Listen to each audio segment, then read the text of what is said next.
It's really my great pleasure. I'm Gerd, Leonhard, CEO and futurist of at the Futures Agency here in Zurich in Switzerland. We are entering a second lockdown phase in Europe. The crisis is not ending. It's becoming more difficult by the minute. We need to switch the conversation from what we had until now, when it was about the internet and digitization. It was all about efficiency, optimization, production, getting faster, bigger, better, right? Increasing the margin. And now we're having a different conversation. And not just because of COVID, also because the mindset of people has changed. Now it's about how do we reinvent, how do we pivot, how do we come up with a different model of resilience? How do you become resilient in the first place? How are you going to have agile team members responding to emergencies which are likely to continue, and also add other ones, as I said earlier in my talk. So let's dive right in right now. Clearly, we are in a world that the word normal doesn't really exist anymore. It's basically all unnormal. It's all like VUCA, right? Permanent. Volatility, uncertainty, complexity, ambiguity. And that seems that the next decade is going to be like this. First COVID, then the recession of COVID, then climate change, then artificial intelligence. But it's not all bad things. There are many good things hiding behind this. But the key point is we have to get used to a different way of operating. We need to go away from the idea of making things just efficient and then job done, but of perpetual change. First wave, COVID. That's today. I'm not going to talk much about COVID in this one because we're all pretty much aware of this and what's happening and what does it entail. But it's causing us to change our agenda, sending us a warp drive into the future. In terms of technology, it's quite clear. All of the indicators show, I'll show you some of them later, is that everything is getting faster that has to do with technology. Working from home and e-commerce and buying things and learning online and virtuality and Zoom calls and conference calls exploding. We've had more digital change and digital transformation in the last 6 months than in the previous 6 years. Right? That's become very clear, and it's a huge gain, of course, for technology. But what does it mean for us, for our mindset, how we look at the future, what opportunities we are taking? And clearly in this future of this kind of warp drive into the future, we have to get out of this thought of pursuing something that is based on the idea of just making everything faster. And this has been very much the case when you talk about digital transformation. Many people think that technology is primarily a cost-cutting exercise, or of course a people-cutting exercise, getting rid of people because we have technology, which has proven to be utterly wrong anyway. It hasn't worked, but the pre-COVID world was like this. It was all about reducing and optimizing and maybe coming up with new ideas. And for most companies, that was the way of how we would use digital technology. But now we're entering the post-COVID world, right? Which is much more about this idea of saying, well, how do we become resilient in the sense of resistant and coming up with new ideas and surviving in a new environment, which is a bit like the desert you see here. The post-COVID world is going to be a world where it's about coming up with solutions and surviving and prospering despite everything. Taking a wider view, I've talked about this many times in my presentations, really important that we start saying, well, this is what used to work, but maybe it doesn't work anymore now. If you're in the airline business, hospitality, tourism, but pretty much any business, you're going to have to master this period, because that is the next few years, and out of that, a new world, a transformed world is emerging, the post with COVID world for the time being, taking a wider view. And so how do we take a wider view? Well, this is a question of mindset. Right? Taking a wider view. That means you have what works today, and then you have what may work tomorrow, and then you have what may work in the faraway future, 5, 8, 10 years. And all of that has to be looked at the same time by everybody in the company. And this is the most strenuous exercise, is to develop agility in the company, in the organization. Right? And quite clear when we're looking at what's happening now to define resilience, let's start right here, right, is the quality of recovering after being cut down. Right? How do we recover, and how do we take a slap in the face? And how do we deal with a wall that's been erected around our business or our lives, indeed, right? and to accept failure, and to accept that we have to try new things. That requires a mindset, right? A resilient mindset, an agile mindset that we can practice. That's like saying to people, well, yeah, be creative. It doesn't work that way. Right? We have to discover that and we have to nurture it. And how do we do that in a company? This is the crucial thing. Without failing, because we're feeling crushed by the pressure of constantly being resilient. And also, I want to say this is not really a question of age. It's not like, I'm going to be less resilient because I'm 60, or you're going to be more resilient because you're 25. That's not true. I think ultimately we can all recover and find that. It's like just like we can rediscover imagination, and our brain is plastic, our brain is changing, and perfectly capable of doing this. Resilience is first about who you are, and then only about what you make out of it and what you do. So we have to change who we are as people in the company, as executives or managers or staff or human resources. And then we have to change the company's life, right? The brand of the company. Think about the resilient companies, how they can move quickly. Think about companies that have pivoted. And one interesting exercise on pivoting is now being undertaken by Airbnb. A very interesting case study about pivoting. Let's see if they have a chance and how they can go. I think ultimately I see this kind of chain of events. First you look for resilience, and then you want to be agile, and then basically you have to be tenacious about putting something into place which results in pivoting usually.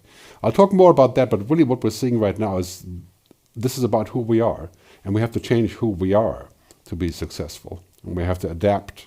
Right? So in this world, I see 5 different points about how that's going to happen. Right? Our personality.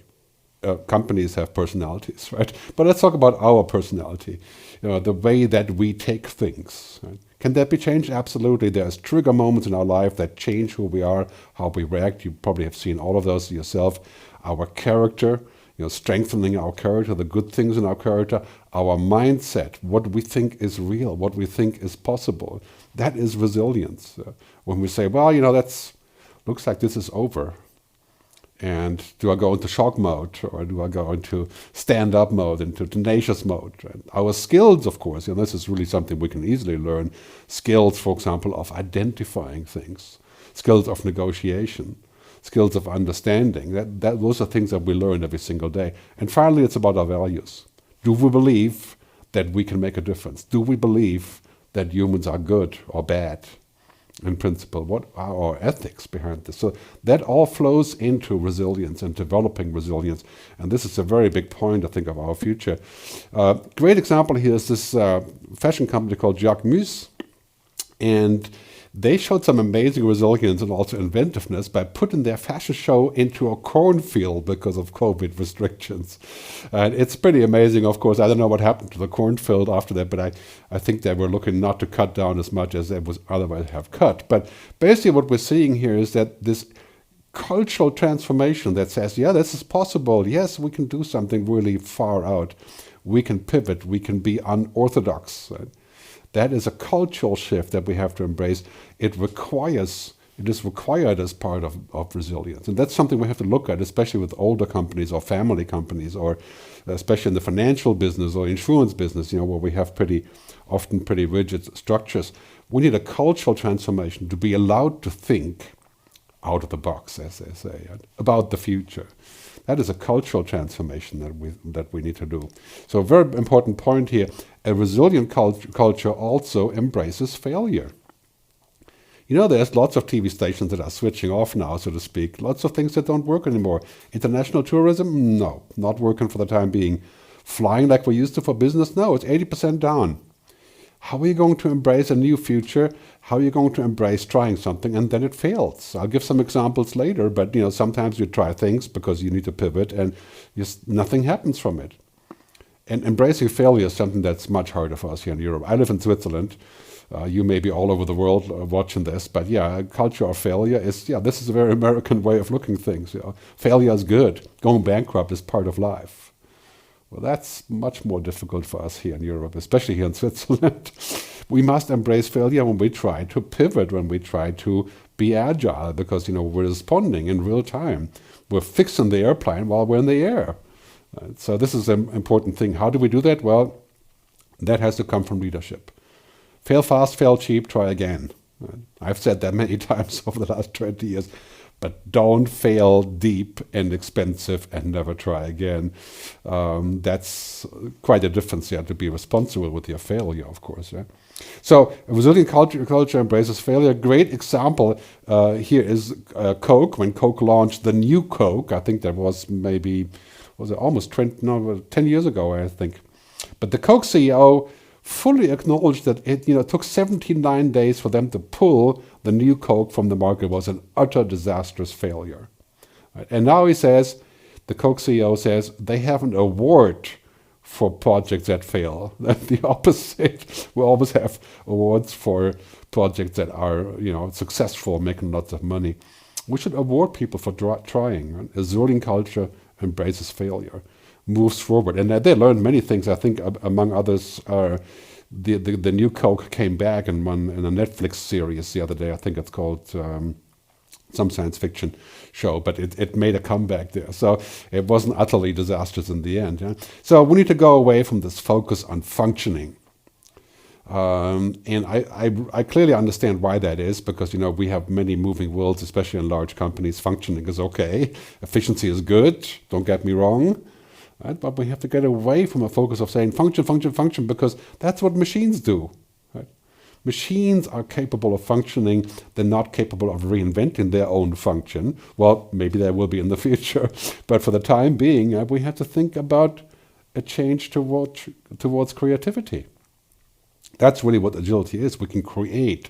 We can say, this is what used to work, but I have a hunch here's something really interesting that could work. I'll give you some examples later. This is a mental gap, taking our outdated assumptions and moving on to a new future. When I was in the music business, the biggest outdated assumption was that if people can download music for less money or for free, then the business is dead. Right? Of course, for free, that would be probably quite true, but it turns out not true. People can download music and stream it for very little money now. Spotify, iTunes, and even YouTube now, and Google. Right? And still, 135 million people are paying on Spotify for music. We created a new industry there, or they created a new industry, despite the fact that the record companies were not playing along for a long time until they saw a lot of money. Different story. But now there's a focus on creating. And we are all creators. Every human is a creator. That may have gotten lost in the shuffle, especially when you're with a company for 30 years. You're very much used to certain procedures, and it works like this, it doesn't work like that, and so on and so on. And this is obviously a crucial debate about how we can move into the future. So when we look at this transformation, it is a shift based on this idea of saying, well, we're going to take the present and just kind of extend it to the future. Right? We're going to take the present and just make it a little bit better. So going into the future as an extension of the present, that's not what's happening today. Right? We are moving into a future of where foresights are important, right? And that where foresights are a priority. And because, if you look back 20 years ago, maybe foresights weren't that important because the speed wasn't there. It would take a decade to roll out a new engine, if you're in the car business. And you didn't have an invention every other week like we do now, with quantum computing coming up and 3D printing. And it's like, look at the curve of inventions. It's somewhat like this, and then, off to the sky it goes, right? This is crucial. Right? So foresight is important, and this is the future that we're going to see, is a future based on foresight. So in this world, as we're going into this digital transformation and we're going into the digital tunnel, great advice here from the CEO of Salesforce, Mark Benioff, who says, you need to get to the future ahead of your customers and be ready to greet them when they arrive. That is true resilience. You already are there, and you're agile enough to make this work what happens today, and then also already have the next thing in the oven, the future already being there, just as you're going forward. And that's really that's a question clearly of mindset. How do you operate today and in the future? at the same time. That is clearly going to be something that has to be practiced. But, like any character skill, any, listening better, observing better, not getting angry, or whatever personality challenges you're facing, that's a question of practice and conviction. Right? It is not something that is impossible just because we've always done the opposite. Right? I mean, we have trigger moments like this in all our lives where we experience something and all of a sudden we're like, okay, I'm going to do it differently. Right? I'm sure you know what I'm talking about. So, as we're going into this future, it is all about pivoting. Right? It's all going to be about reinventing what we do and how we do it, not just because of the COVID crisis, but because of the next upcoming crises. More pandemics clearly coming. We'll probably master them better, even better than this one. But also climate change, the biggest crisis in our lifetime that we have to tackle now along with the crisis. That is coming. And then intelligent machines and the nature of work, genetic engineering. Yeah, many, many good angles on this. All of these could create amazing angles. But this is the formula. Resilience, agility, and creativity that we rediscover. And then I forgot one thing here, which is tenaciousness, to have tenacity. To hang on and just make it work and not give up. Don't give up if it's a good thing to do, but otherwise giving up is a good thing to learn. That creates a pivoting moment. So you can see here on this chart about what's happening, and we're going to translate this into a better looking chart in the very near future. But this is from McKinsey just a couple of days ago, and clearly, I mean, it's a mind-boggling world. Most leaders are surveyed are expecting large-scale changes in their organizations. I mean, look, 80% meeting structure and cadence, how leaders lead, use of technology is 76%. I mean, the amount of change approach to talent and skills, I mean, we're talking about the biggest change period in history of business. And that's not all egged on because of COVID, but it's definitely, this is a change year. The next 10 years will bring more change than the previous 100 years, and that is true because of so many factors. And I think if we are not ready for this, we're going to get run over by people who are faster and more resilient and more agile than us. And here's a great example from Nike. Right? What Nike has done in this crisis is that they said, okay, we're going to sell less in stores. Nike has closed all the stores right in the first period, I think in April worldwide. And digital sales, right, increased 82%, right? So they pivoted and said, well, if we can't do it, we're going to go online and sell it online. Of course, that's an obvious solution to many retailers. Right? But now you have streaming e-commerce that Nike is doing. I mean, it's a bizarre story that probably wouldn't work here in Switzerland, but does work in China. You have all kinds of new solutions. So this is really crucial that we say, well, how can we pivot? If there's any way of doing this virtually, we should. Like, I think airlines should start selling virtual travel. Right? I know. You're going to say, well, that's a crazy idea. There's no engines, no kerosene, no first class, no slacks, no snacks, no movies, nothing. Right? It's just hopping into a hologram. Is that a job for a travel company? Well, it strikes me as an interesting proposal. Alvin Toffler, the famous futurist, one of my key influences along with Buckminster Fuller and Marshall McLuhan, says the future belongs to those who can unlearn and relearn. Now, that is a true definition of resilience, unlearning and relearning, saying, well, this is working now, but will it work in the future? Are we going to see this work in the future, or are we just going to ponder about what else can be happening?